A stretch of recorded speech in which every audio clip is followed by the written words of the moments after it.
London house of Commons లోకి వెళ్ళి కొట్లాడాడు, నా భారతీయ స్త్రీలకు గౌరవం కావాలి. తెల్లోడే బయట నుంచి వచ్చాడు, అందుకనే వాళ్ళను గర్వంగా మా తల్లిదండ్రులు అనేది, నేను ఊరికి అన్ను గర్వంగా అనేది. ఎందుకు తెలుసా?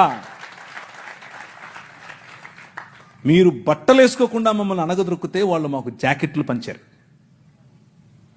మీరు అన్నం పెట్టండి అయ్యా అని అంటే ప్యాడ్ ఇచ్చారు, చచ్చిపోయిన గొడ్డిచ్చారు.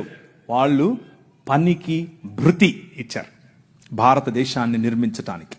Charles Mead, Church Mission Society and London Mission Society, వీరిద్దరి తరఫున కేరళ ప్రాంతంలో నిలబడి ఆయన ఇల్లు, ఆయన బంగ్లాను అలా కాల్చేశారు 3 సార్లు. అయినా కానీ వెనక్కి తగ్గేదిలా. స్త్రీలకు జాకెట్లు. వారిని చూసి నాడార్ సమాజంలో ఉన్న స్త్రీలందరూ జాకెట్లు వేసుకోవడం మొదలు పెడితే, అమ్మా నీకు అంత కొవ్వటే అని పట్టుకుని రోడ్లో వాళ్ళ స్థనాలు కోసి ఊరేగించారు.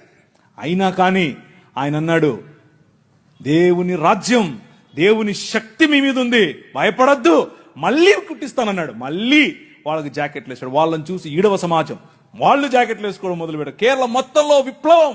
ఏం విప్లవం? జాకెట్ల విప్లవం. జాకెట్ల విప్లవం ఏంటండి బాబు? అవును